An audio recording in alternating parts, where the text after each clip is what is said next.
Depuis le début de cette crise sanitaire, de nombreux pays se retrouvent la tête sous l'eau.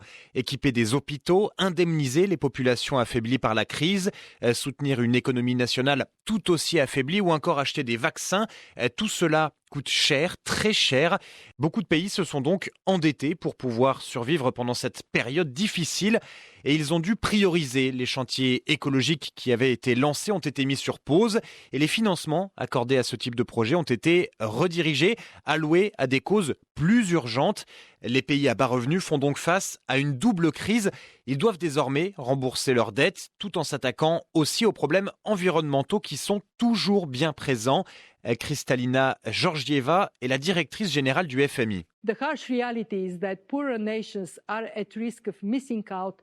La difficile réalité, c'est que les pays les plus pauvres vont passer à côté d'une nouvelle économie globale basée sur des principes écologiques et digitaux. Les recherches du FMI montrent que ces pays pauvres vont devoir payer quelques 250 milliards de dollars rien que pour sortir de la crise sanitaire. Ils vont ensuite devoir payer 250 milliards de plus pour continuer à se développer. Ils ne peuvent pas se permettre ce genre de dépenses. They can cover only a portion of that on their own.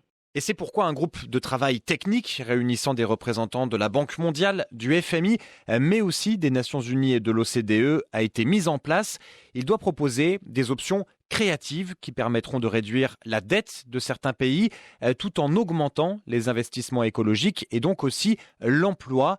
Le groupe qui doit aussi trouver les moyens de mettre en place un suivi rigoureux de ces mesures à venir. Il faut s'assurer que les engagements écologiques des pays concernés sont respectés. Mais la route avant que cette idée ne soit validée reste encore longue. Certains États, certaines institutions risquent de ne pas voir d'un bon œil la suppression d'une partie de la dette mondiale. L'année dernière, au G20, il avait déjà fallu négocier longuement pour simplement suspendre de quelques mois seulement la dette des pays les plus pauvres. C'est donc un long combat qui attend cette task force qui doit faire des propositions concrètes d'ici le sommet climat à l'automne.